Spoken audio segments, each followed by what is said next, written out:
For me to go to a race with and to be like the main favorite is the position I normally have in my head. Like I'm there to win, and the fact that other people reckon I'm there to win too is the position I like to be in. Like that's how the world's supposed to be, and then it's just my job to make sure that I'm also getting out of that race with first place.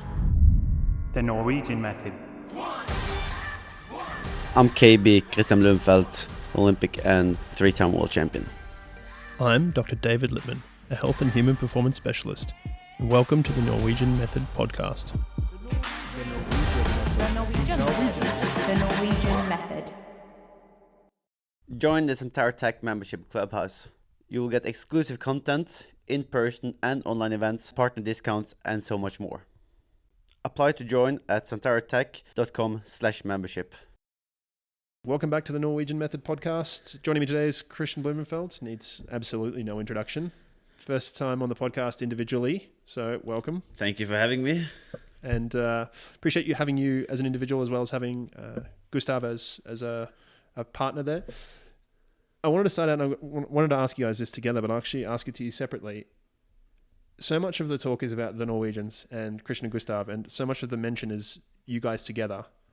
How do you guys think about that? How do you feel about together versus separately and that sort of stuff? I think it feels like being part of something bigger than just yourself, and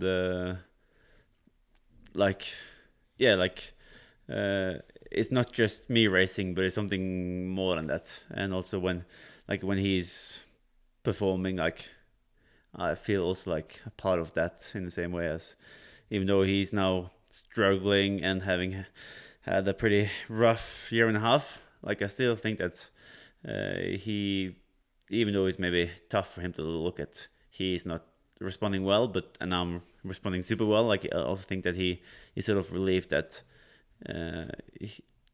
it's something like a part of the training that we're doing that is working, and it's like being a part of something more than just yourself.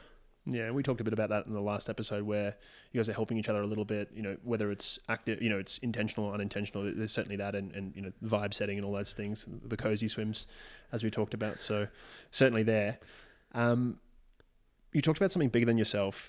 I mentioned to you over lunch today that, the previous season had done really well in Norway, and a big smile came across your face, and the same with Gustav actually, and then also Olav. So how does that feel? Obviously, when they talk about the Norwegians, like that, you're representing a country. Yeah, and it's sort of a movement as well. And in one way, I think we feel that we're not connected that much to the sort of sporting community at home.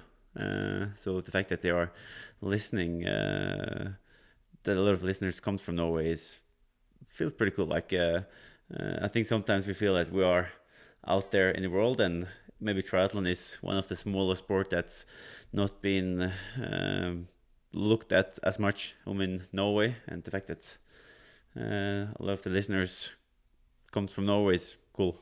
Yeah, and I mean, a lot of your fans are Norwegian, of course, and you've got fans all over the world, but it's very easy to support somebody who's successful, and it's very easy to support someone who's like you, right? And you're inspiring a generation, and maybe you guys are the start of the great Norwegian triathlon legacy to come. Yeah, that would be great. Like I remember back in the days when triathlon in Norway was nothing. Like, of course, we dreamed about sort of taking over the world and creating our own sort of hype train. And the fact that I feel we are quite visible with what we're doing. We're not like just walking silence in the hallway, but like we are making a footstep in the triathlon history. So it's cool that we're sort of, I guess, in the same way as you had the Brownlee period where Ali and Johnny were sort of dominating the short course, like to be able to have something similar with the Norwegian method and the hype train. It's something we dreamed about when we were younger, and now we just try to make it last for as long as possible, like and keep it running for the next 4, 5, 6, 10 years. Yeah, and I mean that's what Ali's seeing, right? He's seeing people he inspired, people like Alex Yee, who I'm sure looked up to Ali and Johnny and said, listen, I want to be like them one day, and now they get to compete against him. So maybe you get to compete in 10 years against the 16-year-old who's listening to this now. Yeah, that would be great.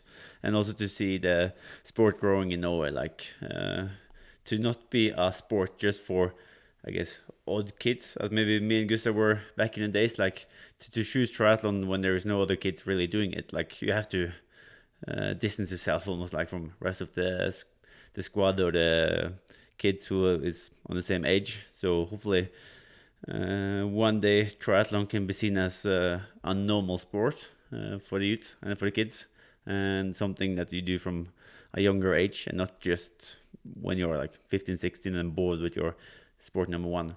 Thanks to Plasma Aid for sponsoring the episode. Plasma Aid caught me a little bit with surprise earlier this winter when I started using it, and I realized that suddenly we're having a jump of 10% of my oxygen uptake by implementing Plasma Aid in my daily nutrition.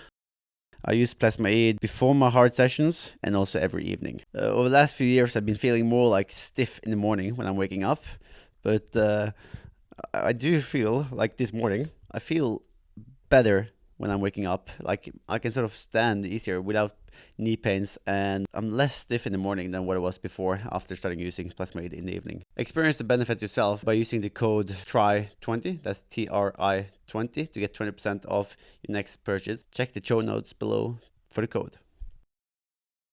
Yeah, and that was most listeners probably know your story of you're playing football and sort of found your way into triathlon. But what specifically made you choose triathlon? Yeah, so when I was a kid, like I did, I played not just football, but I was like doing swimming as well. And I think maybe swimming was my main sport where I belonged. Like it's a place where you do train a lot, and you swim twice a day from a very young age. And also in my club, we used to do a lot of running, dryland work, and I think for me, my passion has always been just being active, like just do all kinds of sport. And I had I guess I was swimming well in the pool until we got like, I was like 11, I would say. And then I suddenly came to a swim meet and I was like 25 seconds maybe behind my PB on 400, and I didn't really understand why. And the same sort of happened next week. And at that age, you're normally having a lot of PBs, like naturally, like you just the fact that you're growing. And it took me nearly 2 years from I was 11 to 13 where I didn't really have PB on my main distance, which was 400 freestyle. And looking back now, I think I was having like the mono. Mono, so infectious mononucleosis, EBV, glandular fever for those in other parts of the world. Yeah, so I guess I had that back then, but then to be going through like 2 years almost of training without having progress, I felt it set me a lot back in the pool. But in the same time, like I was naturally a good runner.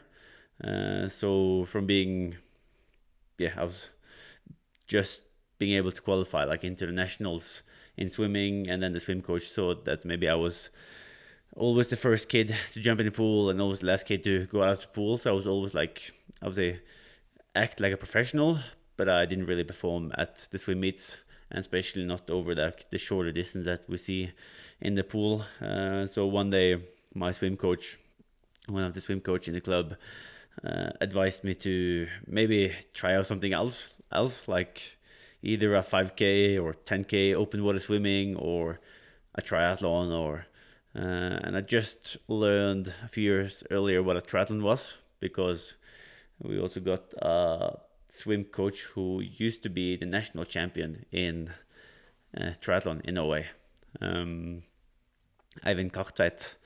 And then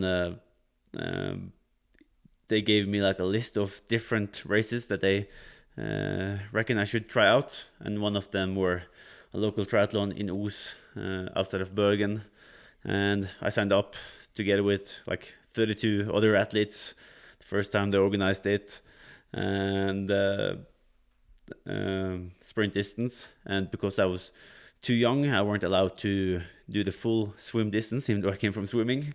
So that's why I'm like 400 meters, non-wet, or I didn't have a wetsuit, so I swam like in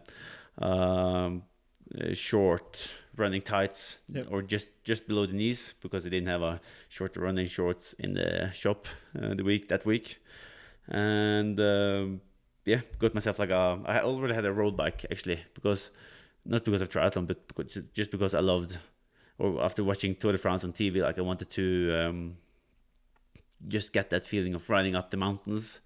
So I had a road bike and a Cricol cycling jersey, and remember when I went out on the bike there in the race and felt like I was leading the race, and it was a great way of racing, because until then I've all been like competing in the pool, and there was finally like out and on the road, and like in my mind I was like almost like being in Tour de France.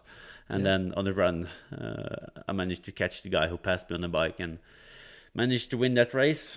And a few weeks or months later I was contacted by Stein Gunnarsson, who wanted to start up the youth national team, because back then there were no national team, and he talked about that there was like 10,000 of people watching triathlon around in Europe and in Poland, and I didn't really believe that, but we started the youth national team together with 3 other guys in 2009, and it was like an odd beginning. Yeah, you mentioned a few times you've said they. I just wanted to clarify here, because I mean these people have got a lot of credit to take here. Who was pushing you towards triathlon? Was it your swim coaches, or was it the swimming organization, or who was it specifically? Also had Stigle Ganger Hansen. He was the main swim coach in Vestkantssommerne, and I also had a swim coach for a period of time who was Eivind Kartveit, who was a former triathlete, and I think they sort of realized that triathlon would fit me more than being in the pool. Like they saw the Duracell kid who has like endless of energy, but didn't perform in the pool. Yeah, and that talent repurposing so great, like finding that match. And I assume did you love triathlon to start with, or did you love winning? Because we know you love to win. I think I just loved racing and training. And the odd thing in the beginning, because I never was like great at swimming like from that time. So even though I won triathlon or running races, I always felt like, but I'm not winning swimming. Like I'm not performing on the swim. So I would have enjoyed more winning the nationals in swimming than I did winning like European Cups or at that time, because I felt like it, not that it's an easy way, but like it's not what I tried to do my whole youth. That's fascinating. So that you actually didn't feel as big a success because you weren't succeeding as a swimmer specifically, despite being, an elite junior triathlete. Yeah, because in the swim I was like, that was where I was putting in the most amount of work, and also like that's the environment I've been growing up in, and I've always been like struggling like just to qualify to the nationals. So like in 2017 I qualified barely to the national, like 1500 meters I think, short course, and then I swam that and was one of the slower ones in the nationals, and then in the same time I just turned up to a run race, qualified, and got second I think in the 5k in juniors, and I won the cross country the same year. So I felt like it came way easier there than in the pool. And I mean, Norway's history in running is much stronger than swimming as well, so that speaks to... I think that's changed. It wasn't that strong back then, so that's also changed a bit. Fair enough. And any thoughts to marathon swimming or anything like that? Any thoughts of going up in distance? I don't think I would have had success there. Like I think I'm naturally better on land than I'm in the water. But I think what's the time I've learned is to be professional from a very, very young age, and really being like dedicated to what is important in order to reach the top. Yeah. And also, like, I grew up in a club where we had the best swimmer in Norway of all time, Alexander Daloen. So to be able to see, also like to see someone in your club reaching the very top, and like the next week he's in the same old, sort of almost, old bad quality pool in Loddefjord and doing his swim session, and like if I felt like the distance to the very top was way shorter when you could see like one athlete is one day in your pool and then the next day or next week competing for medals against the best swimmers in the world. Yeah, and we sort of started the podcast talking a little bit about Norway and inspiring people and legacy, and we talked a bit about how you're doing that. How do you think about your legacy specifically? I mean, it's something you're building, there'd be aspects of stuff that you've already attacked in that respect, trying to get to race yarn, those sort of things. How do you think about your legacy? I try to think about more after I've retired than currently. Like, I think it's, of course, like it's been great to have had the success I've had since 2021, and I feel I've achieved sort of what I really wanted in sport, but it's still like more to go. Like, it's still that hunger to perform again in Paris, and it's still that hunger to perform in Kona. Yep. And so what does winning Paris mean for you? Like, what will that mean for you? I feel like the tricky part with I think it's more the whole journey coming back again to short course, and also to show that I'm able to repeat what I've done before, and of course, like the level for each Olympic cycle I think is naturally improving. So it's showing that I'm also able to sort of compete against the young generation and tackle on a new challenge. And it's more also, I feel this time around is more a team effort and performance than it was going into Tokyo. Like, of course we had a lot of people going in there, but like the team that's been helping us this time around, from all the partners, like from even like the suit and the shoes and the bike we're using, is like develop it towards that goal, and it's way more people involved in this process. So I'm not just performing for myself, but also like for the whole team that's involved. Yeah. You touched on that, and you also mentioned two different things, and maybe this is going to go nowhere, but you mentioned coming back down and that process of coming back down versus proving you could do it again. Which one's more important to you? Proving that you can do it again, or that you could come back down? I think prove that I can do it again. Like, I don't think doing long course ruined too much of my fast twitch or like capability to perform at short course. I think the reason why we haven't seen it in the past has a lot to do that people are waiting too much, like waiting too long in term before they're moving over to long course. And if you are like, I was about to say 30, I'm just 30 now. If you're like 37 and then moving over to long course, then you're like more on the back end of your career than what I'm now. And I felt on the sessions that I was doing last summer, I was just missing that sort of top end specificity in terms of performing in short course. Like last year, it was a little bit of everything. It wasn't fish, it wasn't meat, it was something in the middle, and I was doing even half distance PTO races, mixing it up with super sprint distance races. So I feel my training shape was good, but I wasn't dialed in for the Olympic distance, which I'm doing now. And I also felt the stress around training and a lot of like everything that's around, not just like there's not training or racing, but like everything around is also taking energy. And that's something we've been sort of ripping off the schedule for the last 6 months now, and just focusing on training, resting, doing altitude camps, and then very few amount of races. And that makes it easier to also rest. Thanks to Vita Master for sponsoring the episode. We are using VO2master in training, in field, out on training camps, as well in the pool, in the lab, to get a better understanding of how the training we're doing is affecting the fitness we are having, and to understand the energy system better in order to reach peak human performance. It's been crucial to use VO2master in order to be able to swap from short distance over to full distance Ironman and back again to short distance, in order to understand how the energy system have been changed.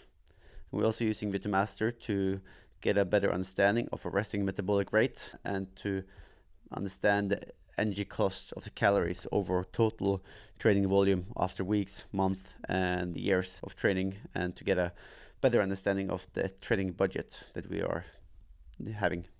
Yeah, I think your point around age and when people transition is changing in sport in general. Right? We're seeing people like Safan Hassan running 1,500 meters in marathon and coming and transitioning between the two, whereas historically you would see those people go from shorter distance track to longer distance track to roads and transition that way, similar to transitioning from sprints to Olympics to...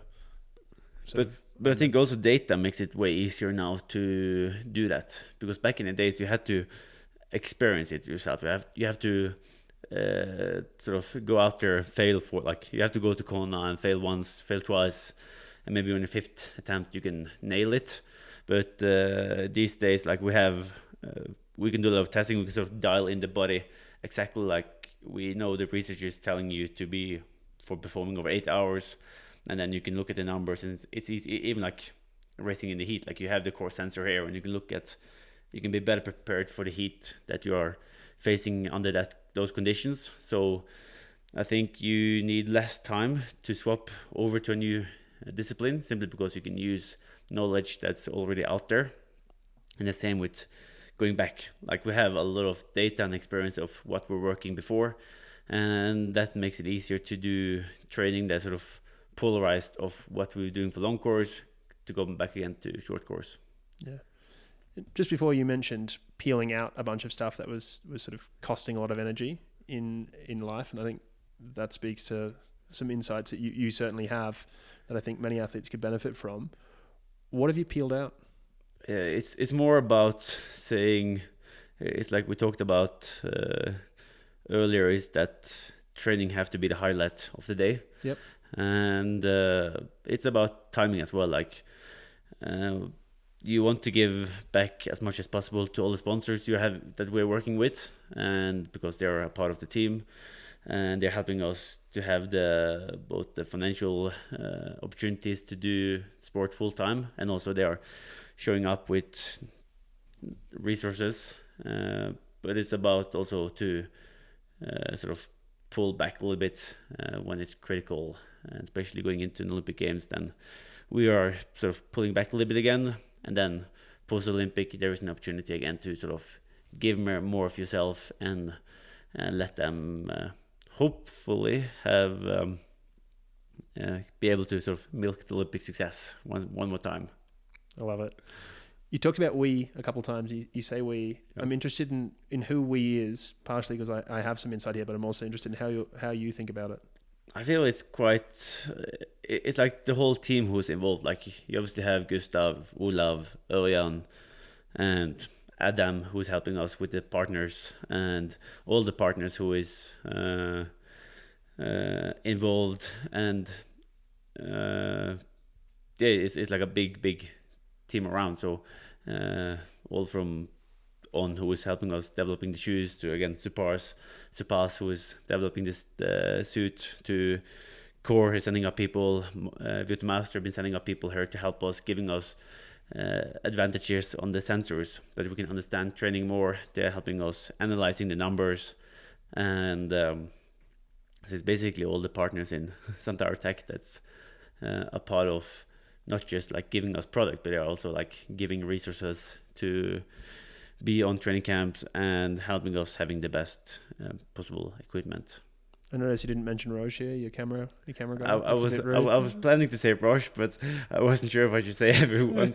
But again, like, that's also important to understand, like, that's working with your partners. That's also helping you, like, to give on new opportunities. So it's like working closely with the camera crew, with the podcast host, and sort of making sure that giving back when you can, and also like taking space off when you need to rest. Yeah, no, I appreciate that, and appreciate the being grouped in there. I certainly don't deserve it as much as others do.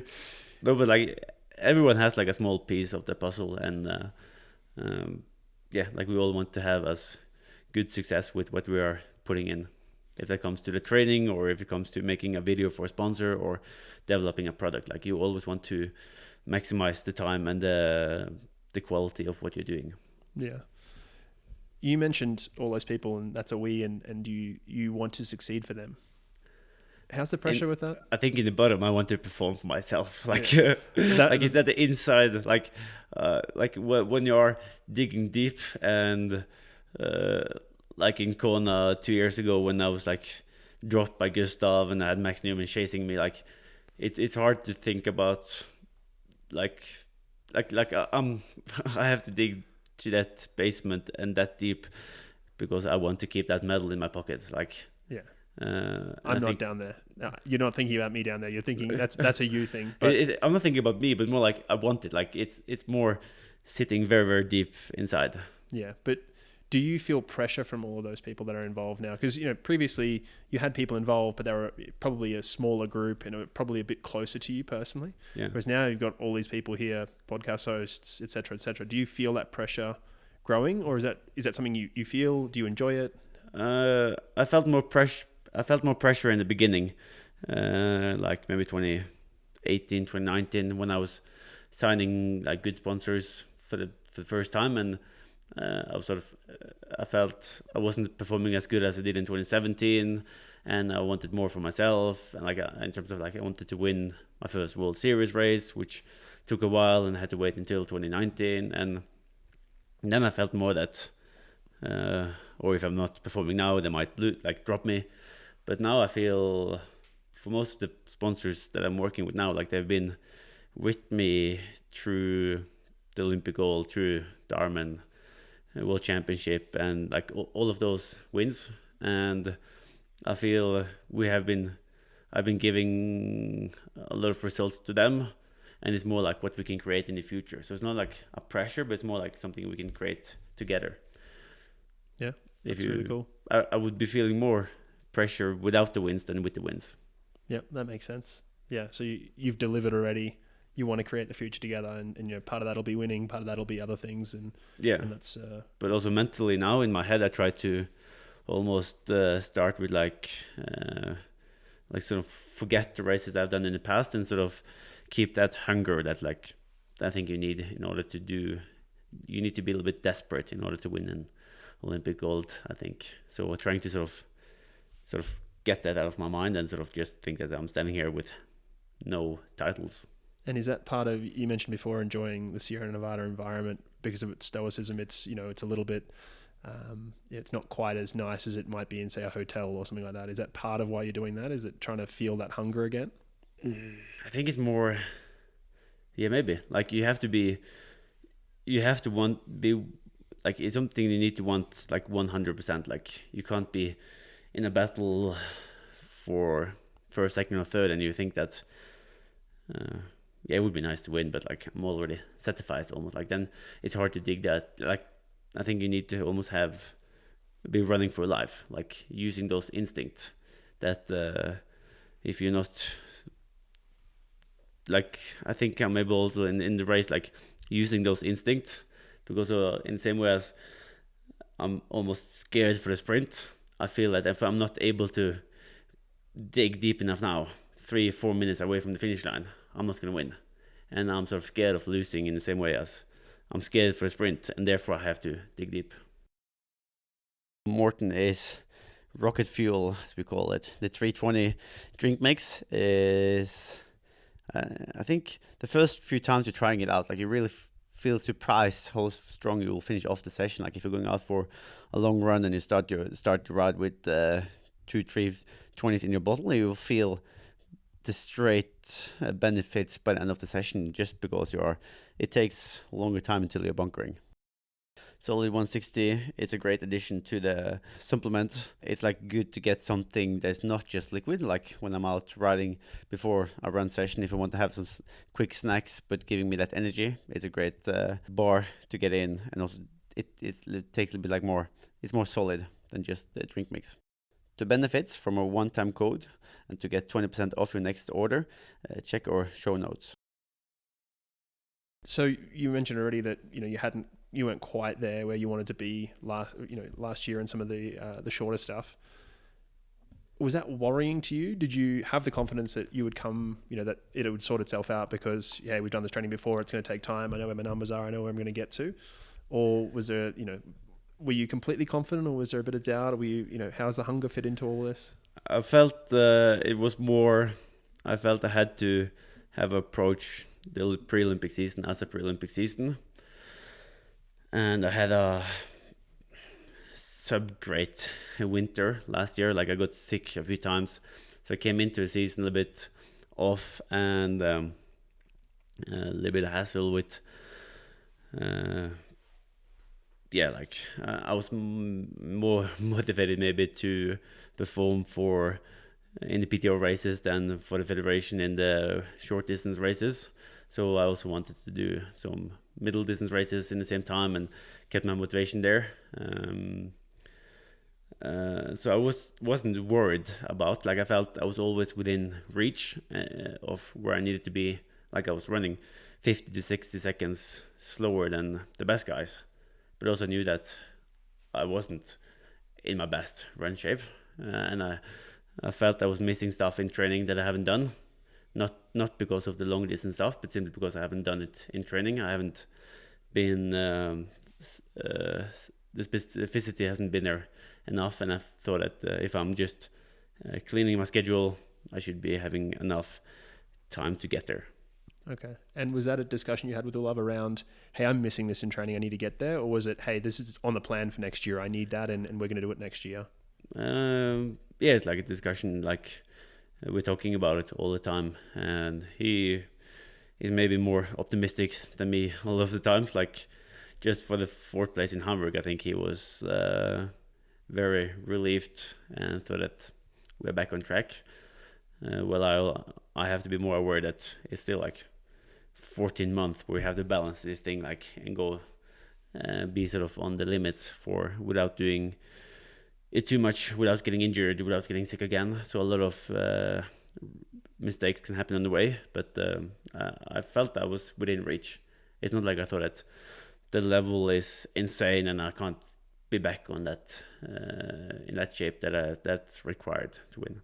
So you certainly felt you were in striking distance, perhaps not there yet, but you were on the way, which makes good sense. We are going to touch a bit on your travel habits in another episode. We will get there, certainly. But you mentioned there needing to, or wanting to do some of the sort of middle distance PTO type stuff, as well as some of the shorter things, and that was impacting things. What made you want to do that? Is it a racing thing? Do you just love racing and competing that much, or is it something else? I felt it was a pre-Olympic year, and my goal were to get enough points to be secured the ranking, and then I wanted to win the PTO overall, and ideally I wanted to win all those 3 races, but I ended up with a 1st, 2nd, and 3rd. So again, it's like timing. Like I also were thinking before the season that it's important to be, I think the float in your training is very important the last 10 months going into games, more than the shape you are or the race shape you are 14 months before the games. So when you said that, you mean how things are going in training day to day, week to week, and that it's all going pretty well, rather than I'm this fit. It's more like I'm training really well, it's really consistent, everything's going okay. Yeah, like you need to be in very good fitness, and you need to be, like, your poor sessions need to be still good. Quite good. Yeah. Like it's more like everything is just like on a smooth float, and it's just going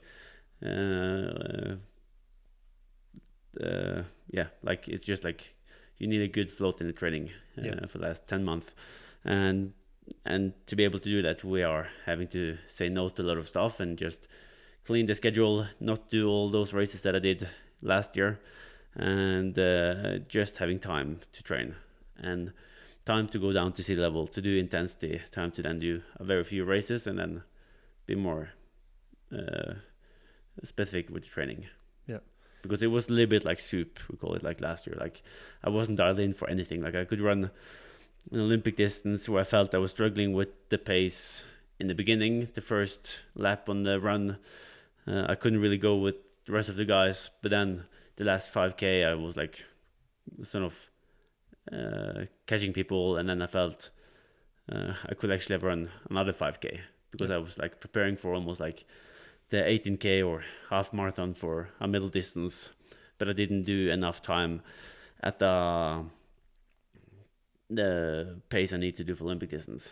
And just those things that I feel like I'm missing, the 255 or 250 pace, is something I try to make sure that I'm getting more in training. So by adjusting the track session to be a little bit shorter in terms of intervals, so it's like the duration can still be the same, but like putting in the rest where I feel it's needed to get like an artificial higher pace overall in the session, and to get a better stride that is dialed in for the distance that I need to do, I think was lacking last year. Yeah. And the same with like the swim, like I need to be more dialing in the stroke as well for the speed I need to do in the short distance. Yeah. Listeners are going to kill me if I don't ask. How's the float? So how's it going? It's going pretty well. Like pretty well since so I had an off season between Malibu and Neom last year in the Super League, and that's probably back in October, and like I had a great camp in Morocco. Good response there on the testing after. Very good view to max, the highest I've done ever, like 10% higher. Everyone saw it, don't worry. Ever. And good test again post New Year's, and had a good camp up here in Sierra Nevada as well. Got a little niggle halfway through on the camp where I felt a little bit in the foot, so I had to sort of ease back a little bit on the gas and do a little bit more like uphill runs, and sort of do my threshold sessions a little bit like longer intervals, and maybe run with a little bit lower lactate as well. But I was more like locked in at 18k per hour instead of doing 310, 305 for the longer stuff. And it feels good now. Like I was responding well on the sea level training before Abu Dhabi. The race got cancelled. Did a new round in the lab with testing in Bergen, where I felt I was able to get more race ready than what it was in the lab the previous round, where I was especially better at the swim and the run. And that's also like what I think is really crucial to be getting my speed up again. And I think the swim test I did in Bergen, where I did the last step, so 8 times 500 meters, was like going faster and faster, and the last step's supposed to be at 110 per 100, and I guess I haven't been able to do that step since Tokyo. And yeah, after Abu Dhabi I was doing like even a little bit faster, like 5:59 with a low lactate, and so that was something I was pretty pleased with, especially like as we talked about earlier, like I'm more enjoying good sessions in the water simply because I feel that's a place where I'm putting in more work and more effort than on the run. And the run test was also showing like promising in terms of the efficiency around the 22k per hour. So yeah, I'm feeling quite dialed in for Olympic distance now. Awesome. So you mentioned testing quite a few times, and that most people probably be surprised by that. There, some people probably get tested once, twice, maybe 3 times a year. How do you guys decide on testing frequency? It's more when it fits into the program. Like if you're home, it's good to put it in like after race or but it's like a good sort of to stample in and to see how the body is sort of looking like on the inside, and it also gives us an idea of and a goal of what we have to work on the next camp. So it's sort of like a good sort of stop and breathing break where we can sort of reflect over how the training has been going and what we want to work on over the next period of time. Yeah. You also mentioned before you had a good off season. What does an off season look like for you? Most people probably think it looks a bit different to what it does, no doubt. An off season normally comes around when you are so tired that you're just laying in the couch and doing absolutely nothing, listening to podcasts like this and doing laundry and doing maintenance stuff. And it's typically like a week, and then I think the off season last year I had 3 weeks, I think, between 2 races, and I squeezed in the off season in between there. Okay. So then I couldn't really do nothing, because then I would be cramping up in Neom, because if I don't train I will cramp up on my first run. Okay. So I had to sort of keep my body sort of alive and do enough intensity, enough short stuff to not look bad when I got to Neom, but trying to do minimum. Yeah, okay. And is that always home in Bergen, or do you travel anywhere else on your holidays? No, I don't travel in the off season anymore. No. Like I think for me to travel home is probably the same as for other people to travel away. Like for me, home is like vacation, because there is no real obligation. It's more like you have everything you want, and it's more easier to rest. Yeah, and how many weeks a year do you spend home? I think this will shock people. It's getting more and more, actually. Yeah. Like I think in 2021 I had 6 weeks at home. That's my record of not being home. This year is a little bit more, but it's maybe I've been 3 or 4 weeks home this year. 5 maybe. Okay. I mean, I don't know. And we are in April. Yeah, I don't know if that qualifies as home anymore. Like you need to spend a certain amount of time there. I have to be careful with not being more than 6 months in Spain, I guess, because if you are more than 6 months in a country, I think you have to tax to that country. Oh. Not that, but that could put me in an issue if I say I'm in Norway. So yeah, okay, gotcha. We talked a little bit about pressure, and I think this will be a nice way to end the podcast. We talked about pressure and how you didn't feel it. Do you feel like some of the pressure on you is to always win, and do you think that's fair? Yeah, like I enjoy it. Like for me to go to a race with and to be like the main favorite is the position I normally have in my head. Like I'm there to win, and the fact that other people reckon I'm there to win too is the position I like to be in. Like that's how the world's supposed to be, and then it's just my job to make sure that I'm also getting out of that race with first place.